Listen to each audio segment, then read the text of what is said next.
বন্ধুরা, সবাই ভালো আছেন? আমিও ভালো আছি। আপনারাও ভালো থাকবেন, সুস্থ থাকবেন। আমি একটা সুন্দর ভিডিও নিয়ে চলে আসলাম আপনাদের মাঝে। দেখুন, কচুর ফুল এটা আমি ছোট ছোট করে কেটে ধুয়ে সিদ্ধ করে আবার ধুয়েছি, একটু সামান্য লবণ দিয়ে সিদ্ধ করেছিলাম। এই রেসিপিটা আজকে হবে।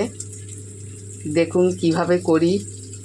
যে না করতে পারবেন সে আমারটা দেখে নেবেন, আর যে তো পারেন সে তো আমার থেকেও ভালো। যাই হোক, দেখুন কড়াই একটা বসিয়ে চিংড়ি মাছটা ভেজে সাইডে রেখেছি। কাঁচা লঙ্কা চিড়ে পেঁয়াজ কুচি দিয়ে এটাকে আমি ভাজা করব। এবার আমি একটু রসুন বাটা দিয়ে দেবো। হ্যাঁ, দেখুন এটাকে এবার আমি একটু নাড়াচাড়া দিয়ে মিশিয়ে দিই।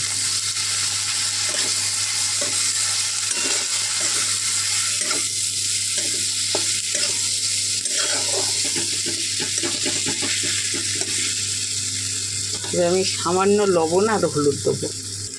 লবণ আমি সিদ্ধটাই দিছিলাম বলে এটাই আমি কম করে দিলাম। এবার দেখুন একটু হলুদের গুঁড়ি দিয়ে দিলাম। এবার একটু লঙ্কার গুঁড়ো দেবো, লাল লঙ্কার গুঁড়ো। এবার আমি নাড়াচাড়া দিয়ে নিই, একটু কষিয়ে নিই।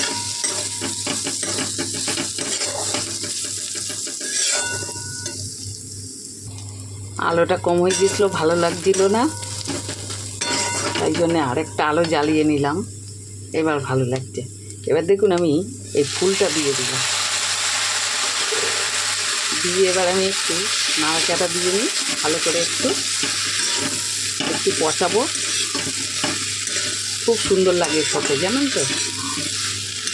আপনারা বাড়িতে একদিন করে খেয়ে দেখবেন। এবার একটু ঢেকে দেবো আমি। 5 মিনিট মতন থাকবে। দেখুন আমি এবার ঢাকনাটা নামিয়ে নিলাম।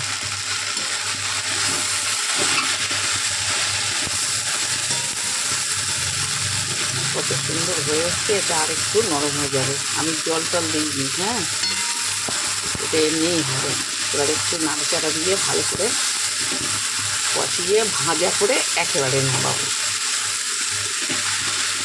আর একটু হবে। দেখুন কত সুন্দর শুকিয়ে এসছে।